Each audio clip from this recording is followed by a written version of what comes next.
Today's topic is one that almost everyone has heard of, but most people get wrong. OneDrive Sync. What exactly is it? Is it just saving files to the cloud, or is it something much smarter than that? Here's the thing. Most people think OneDrive is basically a cloud folder, a USB stick in the sky. You drag a file in, it uploads a copy, and that's the end of it. But that's not how it works at all. Sync is the real magic, and sync is not upload. Think of it as a two-way mirror, a live connection between your device and Microsoft's servers, where any change on one side automatically shows up on the other. Edit a file on your laptop, and 2 seconds later that same change appears on your phone. That's the mirror in action. But here's the problem. That mirror can crack. Files vanish, sync gets stuck, and you run out of space, so nothing works anymore. And because nobody ever explains how this stuff actually works, most people just assume OneDrive lost their file. By the end of this episode, you'll understand exactly what sync does, how files on demand works, why it breaks, and how AI is turning OneDrive from a storage box into a smart assistant. So let's start with the biggest myth, that sync is just uploading. What sync actually is, the two-way mirror. The common belief is simple. You save a file to your OneDrive folder and that file gets uploaded to the cloud. A copy leaves your computer and lands on Microsoft's servers. That's it. But that's not what sync is. Sync creates a live connection between your device and Microsoft's servers. Think of it as a mirror. Whatever happens on one side happens on the other. Delete a file on your desktop and it disappears from the cloud. Rename a file on your phone and the name changes on your laptop. It's not a one-time upload. It's a constant, ongoing conversation between your devices. Now let's contrast that with how things used to work. 20 years ago, if you wanted to work on the same file from 2 different computers, you had to manually copy it to a network drive or email it to yourself. Then you'd end up with 3 versions of the same file. Report final, doc, report final v2, doc, report actually final, this time doc.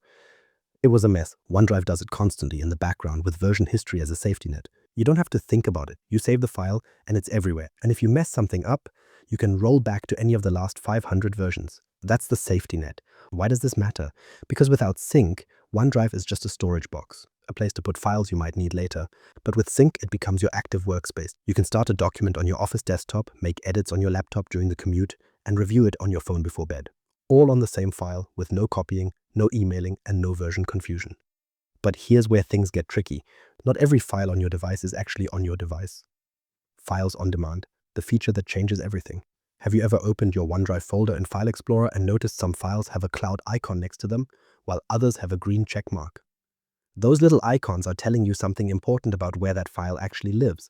The cloud icon means the file is online only. It's stored in the cloud, not on your computer. You can see it, search it, even preview over 300 different file types, but the actual file data isn't taking up space on your hard drive.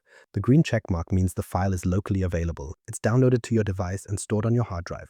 You can open it offline, edit it, save changes, and those changes will sync back to the cloud when you're connected. This feature is called Files on Demand, and it changes everything. It lets you see all your cloud files without downloading them. You can browse through your entire OneDrive, search for anything, preview documents and images, all while the file stays safely in the cloud. When you open a file, OneDrive downloads it instantly. And when you're done, it can revert back to online only, freeing up that space again. The file is still there, still accessible, still synced. It just doesn't sit on your hard drive when you're not using it. This is enabled by default in modern OneDrive builds. Most users never change it, and honestly, they probably shouldn't. It saves a ton of disk space without sacrificing access. But here's where the confusion starts. If you delete an online-only file from your device, it deletes it from OneDrive everywhere. It's gone from the cloud too. Unless you catch it in the recycle bin within 30 days, that file is gone. So be careful with that delete key. Think of it like a library catalog. You can see the book title and cover on the shelf. You can even flip through the first few pages. But the book itself stays on the shelf until you check it out. When you're done reading, you put it back. That's files on demand. So if files can be online only, what exactly happens when you double-click that Word document? How the sync engine works behind the scenes. So what's actually happening when you double-click that file? There's a piece of software running on your computer called the OneDrive Sync engine. It runs as a Windows service, which means it's always on, always watching. You don't have to launch it or remember to start it. It's just there. When you save a file to your OneDrive folder, that engine detects the change instantly. It adds the file to a queue and starts uploading it to Microsoft's servers. For small files, this happens so fast you barely notice. For large files, the engine does something clever. It breaks the file into chunks and uploads them in parallel. So instead of sending one giant file in a single stream, it sends multiple pieces at the same time. And if your connection drops mid-upload, it picks up where it left off. Resumable uploads mean no starting over. The same thing happens in reverse. If someone edits a file on another device, the engine detects the change on Microsoft's servers and downloads it to your computer. The mirror works both ways. But what happens when 2 people edit the same file at the same time? OneDrive handles this with conflict resolution. It saves both versions. The original keeps its name, and the second version gets 1 added to the file name. So you end up with budget XLSX and budget 1.xlsx, and you decide which to keep. It's not elegant, but it's better than losing someone's work. And here's the safety net underneath all of this. Version history. OneDrive keeps up to 500 previous versions of your files for 30 days.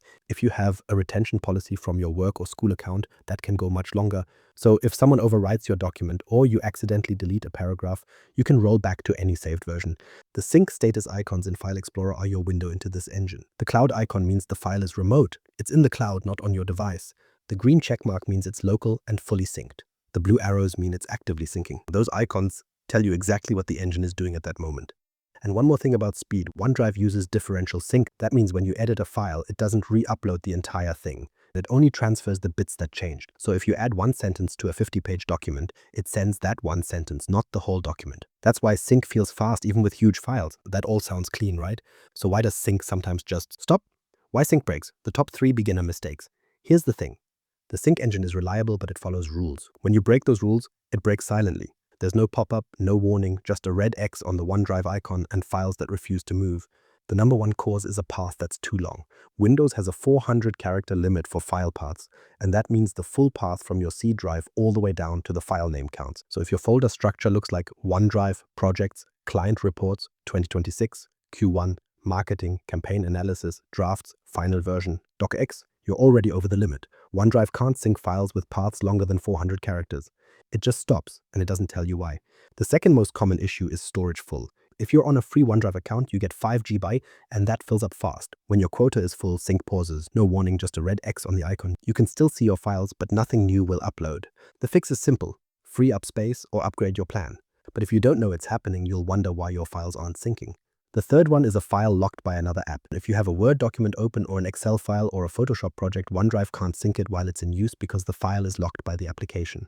You'll see the file is in use in the Activity Center. Close the app and sync resumes. But if you're working on a file and walking away from your computer, that file stays locked until you close it.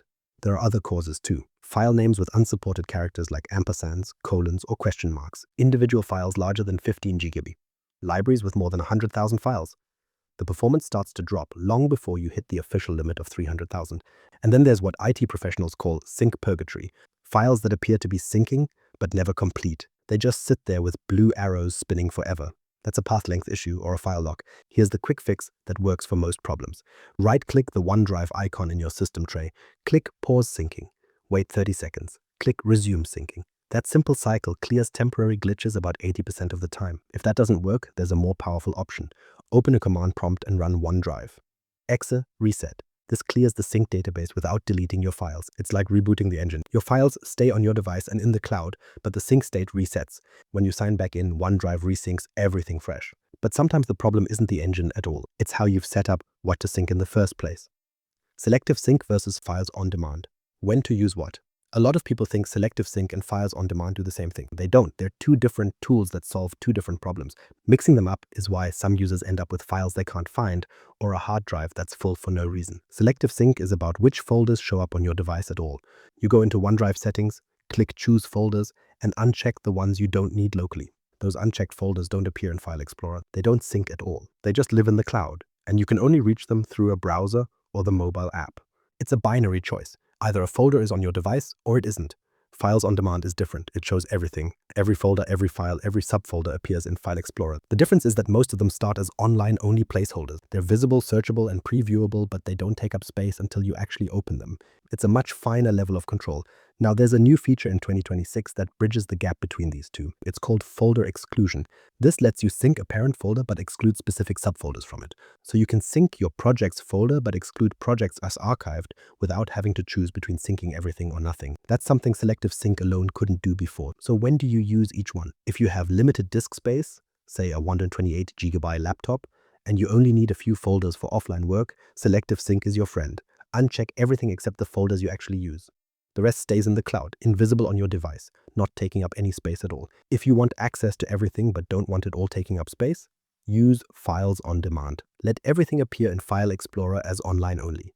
Then, for the files you work on regularly, right-click and choose Always Keep on this device. For the ones you're done with, right-click and choose Free Up Space. That reverts them back to online only. And here's something you can do. Windows Storage Sense can automate this. You can set it to automatically revert files to online only after 30 or 60 days of no use. That means files you haven't touched in a while quietly free up space without you having to think about it. It's the ultimate set and forget approach. So you can manage what's local and what's remote with a lot of precision. But what if you want to move your entire OneDrive folder to another drive? Moving OneDrive to another drive. When and why?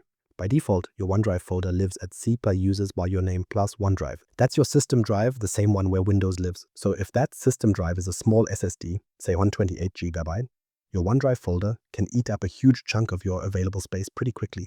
Moving it to another drive is possible, but here's the thing. You can't just drag the folder from C to D. That won't work. OneDrive needs to know where its folder lives, and the only way to do that is to unlink and relink your account. Here's the process. Right-click the OneDrive icon in your system tray, go to Settings, click the Account tab, and then click Unlink this PC. That disconnects your current sync setup. But before you do that, make sure you copy your existing files from the old OneDrive folder to a safe location. You don't want to lose anything. Once you've unlinked, sign back into OneDrive. During setup, it will ask where you want to put your OneDrive folder. It defaults to C drive, but you click Change Location and browse to your D drive.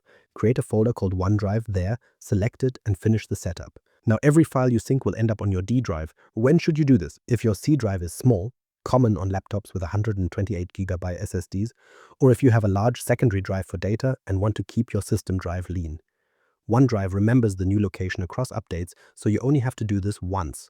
One thing to keep in mind, moving your OneDrive folder to another drive doesn't affect your cloud storage at all. Your files are still in the cloud, still synced, still accessible from any device. The only thing that changes is where the local copies sit on your machine. It's a local change, not a cloud change. Now let's talk about the biggest change coming to OneDrive, AI. How AI and Copilot are changing OneDrive. For a long time, OneDrive was just a storage box, a place to put files. You searched by file name or navigated through folders, and that was it. The content inside those files was invisible to the search bar unless you had them downloaded locally. Copilot changes that completely by turning OneDrive into a smart assistant. You can ask questions about your files without ever opening them. Need to know what last month's sales report said? You don't open the spreadsheet, you just ask. In OneDrive for Web, there's a Copilot icon now. Click it, and you can summarize a document, compare two versions of the same file, or ask questions about the content. And it works across up to 5 files at once. So you can say, find the differences between these 3 proposals, and Copilot does the comparison for you. There's a feature in preview called Ask Copilot that lives right in File Explorer. You hover over a file, a Copilot icon appears, you click it, and you get insights about that file without opening it. Summary, key points, action items. It's all right there in the hover. And for Copilot Plus PCs, there's semantic search. Instead of searching by file name, you search by describing the content, like the budget report from last quarter with the chart on page 3. And OneDrive finds it not by name or folder location, but by what's actually inside the document. The PDF viewer has Copilot built in now too. You open a PDF in OneDrive, and you can ask questions about it right there. What's the termination clause? When does this contract expire? Copilot reads the document and answers. No scrolling through pages. And here's something that matters for power users. The Sync engine itself got a major upgrade. It now supports up to 1 million items on Windows. That's up from 300,000. It's in public preview right now, but it's a huge deal for people who manage massive file libraries. What does all this mean for you? OneDrive isn't just a place to store files anymore. It's becoming a place where you understand them, where you can ask questions, find things by describing them, and get summaries without reading everything. It's the difference between a filing cabinet and an assistant who knows what's in every folder. So with all this power, how do you keep Sync healthy and avoid the headaches? Practical tips for a healthy sync. Let me walk you through 8 simple habits that keep OneDrive Sync running smoothly. These are small things that prevent big headaches. Start with your folder structure. Keep it shallow. Avoid nesting more than 5 levels deep. Every level adds characters to the path, and paths over 400 characters break sync silently. Shallow folders are easier to navigate and less likely to hit that limit. For file names, skip the special characters. Ampersands, angle brackets, colons, quotes, pipes, question marks, asterisks. These will break sync. Stick with letters, numbers, hyphens, and underscores. Now watch your storage quota. Set a reminder at 80% usage. When you hit the limit, Sync pauses with a red X. No warning. It just stops. Catch it early and you avoid the headache. If you use a work or school account, be aware of known folder move. This feature automatically redirects your desktop, documents, and pictures folders to OneDrive. It's convenient for backup, but it can fill up your quota fast if you're not paying attention. Share a PC with others? Use separate Microsoft accounts. Shared OneDrive folders on the same machine create sync conflicts. Each person should have their own account and their own sync setup. When something goes wrong, start with the simplest fix. Pause syncing, wait 30 seconds, then resume. This works about 80% of the time. It clears temporary glitches without any risk to your files. For persistent issues, run OneDrive, exit reset from a command prompt. This clears the sync database without deleting your files. When you sign back in, OneDrive rebuilds the sync state from scratch.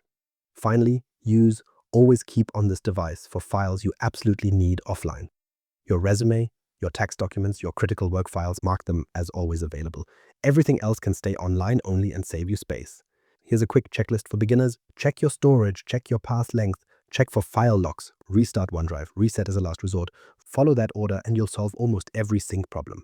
So now you know how the engine works, why it breaks, and how to fix it. Let's wrap this up. You now understand how sync works, why it breaks, and how to fix it. Sync is a two-way mirror that keeps your files identical across all your devices. Files on Demand keeps everything visible without taking up space. And Copilot is turning OneDrive from a storage box into a smart workspace where you can ask questions about your files. Here's the bottom line. OneDrive Sync isn't complicated. It follows rules. Learn those rules and it works flawlessly. Break them and you get the red X. Here's your challenge. Open File Explorer, look at your OneDrive folder, and spot those status icons. Are you using Files on Demand or Selective Sync? Do you know which files are local and which are online only? If not, now you know how to check. Ready for more?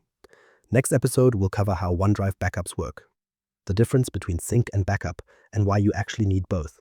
Subscribe on your favorite podcast platform and share this with someone who's ever said, OneDrive lost my file. It probably didn't. They just didn't understand how sync works. Now you do.